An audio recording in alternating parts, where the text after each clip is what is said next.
Dia 17 de maio, ontem, fez um ano, como bem definiu o escritor português Miguel de Sousa Tavares, uma Assembleia Geral de Bandidos, presidida por um bandido, iniciou o processo que depois, sem apresentar provas de crime de responsabilidade, a presidenta Dilma e colocou em seu lugar a turma da sangria. Foi o dia da infâmia, um espetáculo dantesco que envergonhou o país perante o mundo inteiro. As cenas ridículas da votação percorreram o planeta provocando risos de escárnio. Famílias inteiras de pessoas torturadas pela ditadura militar viram um torturador ser homenageado. Votos eram dedicados a todos os membros da família, a Deus, à maçonaria, aos fiscais, corretores de seguro, médicos, cidades. Falou-se de tudo, menos dos crimes supostamente imputados à presidenta eleita, que seriam base para lhe retirar o mandato.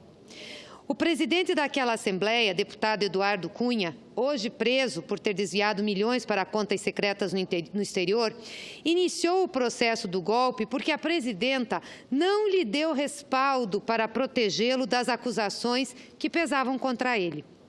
O presidente da República, que assumiu o governo ilegitimamente, Michel Temer, confessou, no último dia 15 de abril agora, o que denunciamos inúmeras vezes aqui mesmo nesta tribuna e na comissão instaurada do impeachment. Confessou que a defesa da presidenta eleita Dilma Rousseff alegou e fundamentou e que foi rejeitado pelo relator nesta casa. O claro, evidente e espúrio desvio de finalidade. O presidente ilegítimo Michel Temer confessou em entrevista transmitida ao vivo em grande rede de televisão aquilo que a antiga oposição e hoje sua base parlamentar se recusou a admitir. Aliás, é surpreendente, para não dizer absurdo, o absoluto silêncio da grande mídia sobre esta confissão pública de Temer. Vale, inclusive, registrar as palavras da presidenta Dilma sobre o assunto. Em qualquer lugar do mundo, essa é uma declaração que enseja a característica de desvio de finalidade do impeachment. Um presidente da República aceitando que era normal a chantagem, que se tivéssemos cedido a ela, eu ainda estaria na presidência. Pergunto eu, segue a presidenta, algum impresso registrou essa denúncia feita em canal aberto de televisão? Ninguém, só a rede social. Além disso, a resposta enviada da prisão em carta escrita de próprio punho, o ex-presidente da Câmara, Eduardo Cunha, afirmou que o parecer de abertura do impeachment foi submetido a Temer, que teria dado o de acordo. Ou seja, o presidente que hoje assume o Palácio do Planalto deu o seu de acordo num parecer que ensejou a abertura do processo de impeachment. Fala os detalhes de dia, hora e local da armação para depor a presidenta eleita. Um bilhete vindo da prisão. Não estamos aqui preocupados com a verdade de um ou de outro. De qualquer forma, são narrativas de fatos indignos, desprezíveis e desonestos. Duas versões igualmente sujas que confirmam tudo aquilo que dissemos durante meses. Tivemos um golpe parlamentar. E o que vamos agora, senhores senadores e senhoras senadoras, fazer diante dessas confissões? Silenciar como a grande mídia? Um ano depois da sessão que iniciou o processo de golpe, confirma-se que as pedaladas fiscais e decretos de suplementação nada mais foram que artifícios para executar o que o então presidente da Câmara dos Deputados, hoje preso, e o então vice-presidente da República tramaram nos escombros da política. É evidente que a confissão de ambos deve fazer com que o Supremo Tribunal Federal anule o processo de impeachment, porque está viciado na origem. É o mínimo que pode se esperar. O que começou mal, termina mal. O que começou sujo, termina mais sujo ainda. Um ano depois, constata-se que o processo viciado, utilizado para tirar a presidenta do poder, destruiu a democracia, a economia e a política do Brasil. O país está em frangalhos e tende a piorar. Diziam que a crise econômica se resolveria com relativa facilidade e presteza, assim que Dilma Rousseff fosse afastada. mas o que se vê é um total descalabro. O que se vê são famílias e empresas com níveis recordes de endividamento, taxas de juros e spreads bancários estratosféricos, massa salarial em queda, acentuado o desemprego. Conforme o IBGE, o desemprego continua a aumentar, senador Eumano, e bateu seu recorde histórico. A taxa de desemprego foi estimada em 13,2% no trimestre encerrado em fevereiro de 2017. Essa foi a maior taxa de desocupação da série histórica, iniciada em 2012. A população desempregada chegou a 13,5 milhões e bateu o recorde da série iniciada em 2012. Segundo o IBGE, as vendas do comércio varejista brasileiro recuaram 6,2% em 2016. Também é a queda maior da série histórica que foi iniciada em 2001. Após uma queda de 3,6% em 2016, a atividade econômica não dá sinais de recuperação. Conforme o Índice de Atividade Econômica do Banco Central, divulgado em fevereiro, a atividade voltou a cair, a economia voltou a cair em janeiro de 2017. Caiu 0,79% em relação ao mesmo mês do ano anterior e 4,4% no acumulado dos 12 meses anteriores. Que mudança melhor que nós temos para a economia? Como diziam aqui aqueles que defendiam o impeachment, que era só mudar a presidenta, que tudo seria transformado como num passe de mágica? Os mecanismos de que a economia brasileira dispõe para alavancar seu crescimento estão sendo desmontados.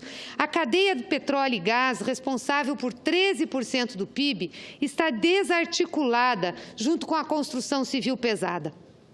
Até a produção de carnes, fundamental para nossas exportações, foi atrapalhada pelas trapalhadas de procuradores e delegados cedentes de holofotes. A política de conteúdo local e outros mecanismos de estímulo à economia nacional já não existem mais. Poços do pré-sal, nosso passaporte para o futuro, e do pós-sal estão sendo vendidos a preços aviltados. O crédito público, inclusive o BNDES, instrumento fundamental para a superação do primeiro impacto da crise mundial em 2009 e 2010, está estancado, justamente no momento em que o crédito privado minguou. Há perspectiva de melhoras, e não há perspectiva de melhoras, há no entendimento deles. Embora se considere natural que o decréscimo econômico tenda a ser menor este ano, após 2 quedas brutais do PIB, nada indica que a recuperação tenha voltado. Ao contrário, as previsões mais confiáveis apontam para a nova queda do PIB em 2017. Agora, com o anúncio do novo rombo orçamentário de 58 bilhões do primeiro bimestre, o governo, sem votos, começa a ficar também sem apoiadores firmes, até mesmo entre as oligarquias neoliberais. À exceção de alguns investidores externos que estão comprando nosso patrimônio a preço de banana, todos estão frustrados com o pífio desempenho econômico do golpe. Para completar o quadro, o governo do golpe continua e continuará isolado no plano externo. A solução Temer, na verdade, virou um problemão para os próprios apoiadores do golpe e, sobretudo, para o país. O governo ilegítimo só prolonga e aprofunda a crise política e econômica. Mesmo que consiga aprovar as reformas impopulares e fazer o trabalho sujo para o consórcio golpista, não oferecerá saída viável para a crise. Falta-lhe um mínimo de credibilidade. E era exatamente isso que eles reivindicavam ao tirar a presidenta Dilma. Aliás, enquanto isso, vende-se o Brasil, destrói-se o Brasil. A construção civil pesada e a engenharia nacional se foram. Vem aí a venda das terras a estrangeiros e a abertura do espaço aéreo para o capital internacional. Subsolo, solo e ar brasileiros são leiloados. Prepara-se a privatização dos bancos públicos e, como disse o presidente legítimo, de tudo o que for possível. São grandes negociatas que renderão muito dinheiro ao capital internacional e aos seus associados. Procuradores, acredita-se, não interferirão. Continuarão a perseguir Lula e seus pedalinhos. Aliás, a perseguição ao presidente Lula segue ainda mais implacável na grande imprensa. De acordo com o drive do jornalista Fernando Rodrigues, desde o lançamento da lista da Odebrecht, mais especificamente, de terça-feira, dia 11, até sábado, dia 15, o Jornal Nacional da Rede Globo veiculou pouco mais de 4 horas, 3 minutos e 48 segundos de reportagem sobre o tema, sendo que 33 minutos e 32 segundos foram destinados ao ex-presidente Lula. Das 4 horas de veiculação em Jornal Nacional, 33 minutos e 32 segundos foram destinados ao ex-presidente Lula. Em segundo lugar, vem o atual senador e presidente do PSDB, Aécio Neves, com 16 minutos e 27 segundos. Menos da metade do tempo, portanto. É injustificável isso. A Globo é uma concessionária de serviço público, tem que prestar contas de como está manipulando a forma de expor as suas informações. Isso não é jornalismo, isso é perseguição que estão fazendo com o Lula. Pelo medo do quê? De que ele seja candidato, que ele venha a ser novamente eleito presidente da República. O atual presidente da República, Michel Temer, responsável pelos rumos do país, que também está envolvido, teve apenas 5 minutos e 28 segundos. Isso sem falar na pouquíssima repercussão de sua confissão sobre o golpe na TV Band e sobre a carta de Eduardo Cunha sobre impeachment. Eduardo Cunha mandou uma carta da cadeia para jornalistas falando sobre a participação de Temer no impeachment. Isso não é notícia, mas o presidente Lula fica por 33 minutos no Jornal Nacional. E os outros que estão na lista da Odebrecht, que estão inclusive são mais envolvidos, têm mais problemas, porque o presidente Lula não tem dinheiro no exterior, não tem conta na Suíça, não distribuiu dinheiro lá. Não, o presidente Lula fica, esses outros não, esses outros vão pouco para a televisão. O dano econômico é grande e maior ainda é o dano causado à democracia e à política com tudo isso que nós vivemos. Com um presidente com 5% de popularidade a tocar um ministério de acusados e um parlamento reduzido a cinzas, o poder real no Brasil deslocou-se definitivamente do sistema de representação política para um consórcio formado pelo grande capital, especialmente o internacional e o financeiro, o poder judiciário, o Ministério Público e a mídia oligopolizada. O golpe desmoralizou a democracia e o sistema de representação política. O golpe é uma fraude contra o povo e contra o país.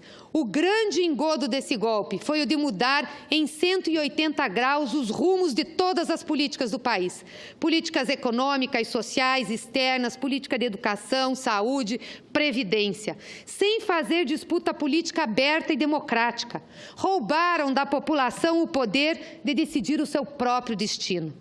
Será que algum senador aqui tem coragem de perguntar à população se alguém votou em nós para que se contribua por 49 anos ininterruptamente para conseguir se aposentar com proventos integrais? Votou para que o trabalho precário e terceirizado, sem férias e outros direitos, se torne a norma do Brasil? Votou para vender o pré-sal e a Petrobras a preço de bananas? Votou para vender as terras do Brasil a estrangeiros? Votou para acabar com Ciência Sem Fronteiras e a farmácia popular? Votou para desinvestir em saúde e educação por 20 anos? Claro que não. A população não votou em nós para isso e nem votou em Temer. Aliás, não votou em Temer. Ele foi candidato a vice, vice não recebe voto. Quem recebeu foi a presidenta Dilma e por um programa que foi exposto perante os eleitores que não condizia com as propostas que esse governo manda ao Congresso Nacional. Tudo isso foi feito pelo governo ilegítimo de Temer nesses 12 meses em que assumiu o poder. E foi necessário um golpe para fazer isso, porque este programa não passaria nas urnas. Roubaram do povo, fonte do poder democrático, a capacidade de decidir. A partir daí, a criminalização de toda a classe política era apenas uma questão de tempo. Não há corrupção pior que o roubo da soberania popular. O Brasil está sendo vendido e destruído sem um único voto. O centro da crise brasileira é político. O Brasil não sairá da mais grave crise da sua história sem política. Não há nada crível para ser colocado no lugar do sistema de representação, mesmo com todos os seus problemas. Banqueiros, donos de meios de comunicação, juízes e procuradores não têm voto.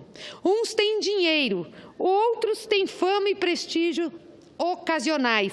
Nenhum tem legitimidade para governar, a não ser que se aposte numa nova forma de ditadura, com a substituição dos militares por juízes e procuradores. A política precisa reagir e sair do gueto moral em que foi julgada pelo golpismo e a lava-jato messiânica e partidarizada que nós estamos vendo.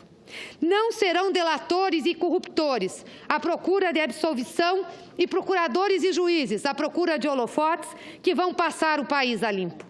A única coisa que passa um país democrático a limpo é o voto popular, é o voto do povo.